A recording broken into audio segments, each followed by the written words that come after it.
At 555 feet tall, the Washington Monument is the tallest structure in Washington, D.C., and will remain that way forever.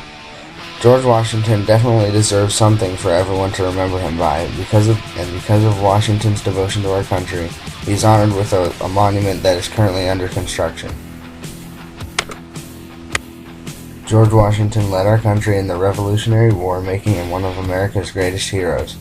This monument was built for George Washington because he led our country to independence and became the first president of the United States. The monument honors his great achievements as a general and as a president. The monument memorializes his unselfish loyalty to principle and to our country. Washington's rise to enduring fame really began in July 1775 when he took command of the newly formed Continental Army. He was already an international figure because of the part he played in the French and Indian War. Congress voted to build a memorial for George Washington on 1783 when he was about 51 years old. George Washington was elected president in 1789 and retired in 1797.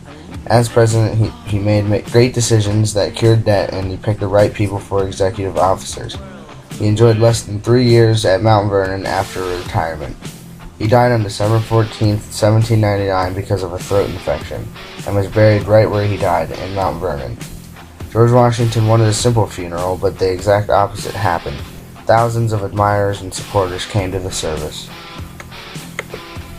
For all that George Washington has done for our country, a monument is going to keep those achievements in memory. President Jackson chose Robert Mills to design the monument. Robert also designed the Washington Monument in Baltimore, the Bunker Hill Monument, and the Monumental Church in Richmond. Robert's original design of the monument had a statue of George Washington driving a Roman chariot on the top. The design also included a circular colonnaded building 100 feet high and 250 feet in diameter, with the obelisk 600 feet high rising from it. To cut costs, the original design was altered by not building the statue or the colonnaded building, only the obelisk would be built. Stones and money were contributed by states, collecting $87,000 in funds, but wasn't nearly enough for the whole thing. They started building anyway.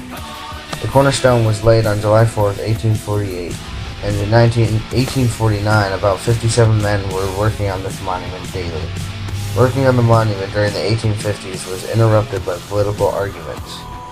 When the United States entered the Civil War in 1861, the Washington Monument sat abandoned and unfinished at 156 feet.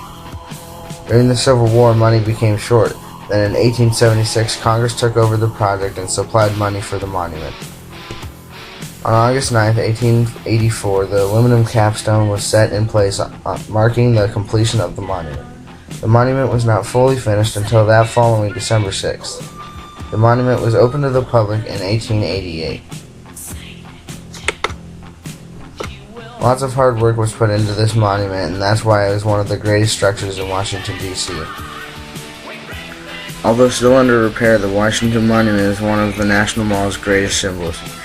The Washington Monument is located on the National Mall.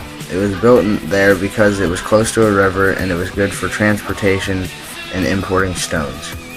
The total cost of the monument was $1,817,716 and weighed over 90 tons. It was surrounded by 50 flagpoles representing the 50 states. If you visit the monument today, you can see where the construction stopped and started back up on the monument, as there was a different type of block laid down to finish it. The stones above 152 feet have a darker tone of the color than the original ones.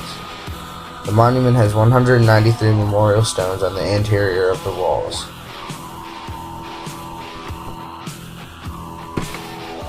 On December 22, 2011, an earthquake struck in Virginia. It was about 80 miles from Washington, D.C., but still harmed the Washington Monument. 5 engineers rappelled from the ropes and took a picture of every single block on the monument to check for damage.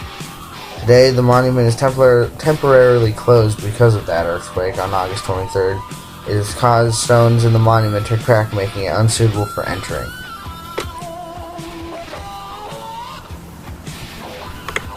So now you can see why George Washington deserves this monument, and now you know the history behind the making of the monument. This monument is so special, nothing could be built higher than it in Washington, D.C.